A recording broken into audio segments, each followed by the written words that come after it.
제36강 항고소송 1 취소소송의 의의 등 취소소송의 피고는 원칙적으로 당해 처분을 한 행정청이 소속하는 국가 또는 공공단체이다.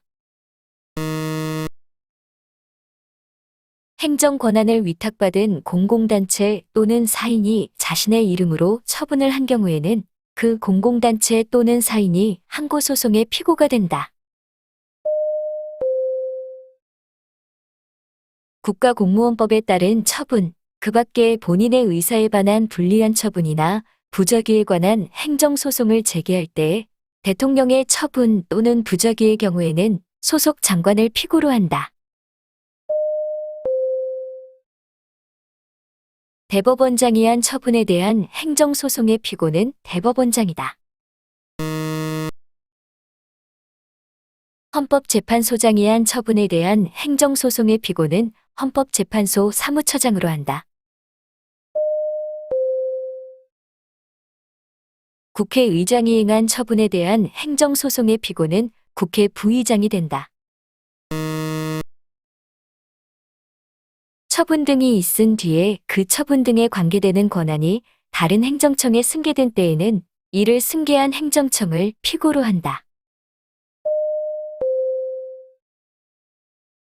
합의제 행정기관의 경우 원칙적으로 당해 행정기관의 장이 피고가 된다.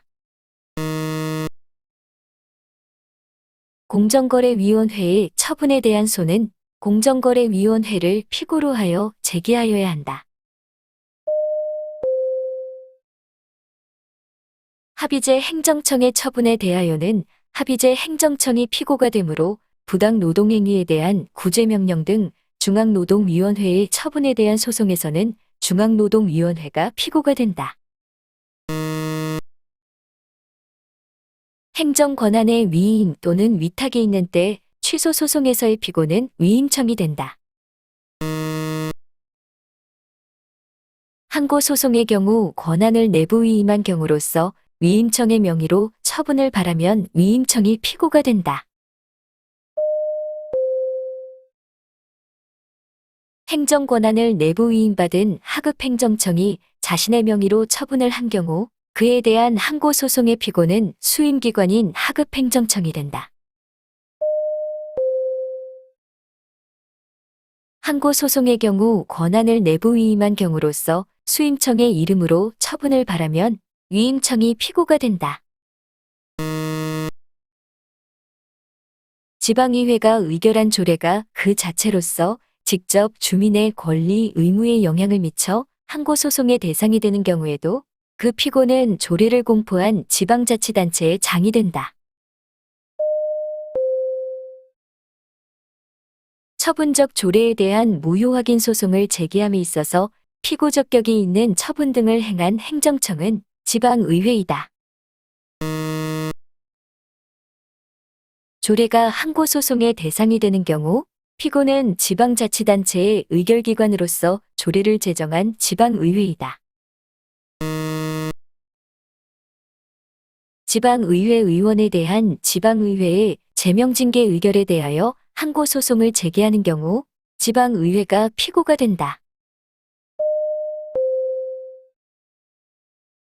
대통령이 행한 처분의 경우 국무총리가 피고가 된다. 국회의장이 행한 처분의 경우 국회 사무총장이 피고가 된다.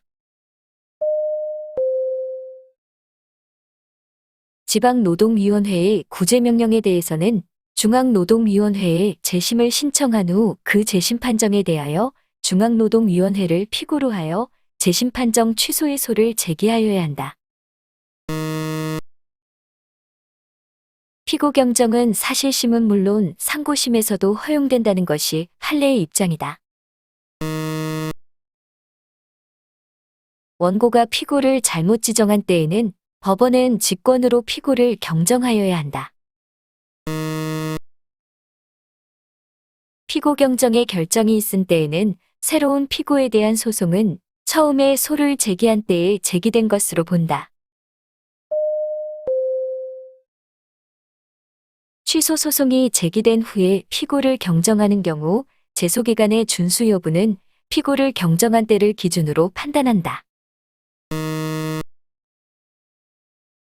취소 소송에서 원고가 처분 청한인 행정관청을 피고로 잘못 지정한 경우 법원은 성명권의 행사 없이 소송 요건의 불비를 이유로 소를 각하할 수 있다.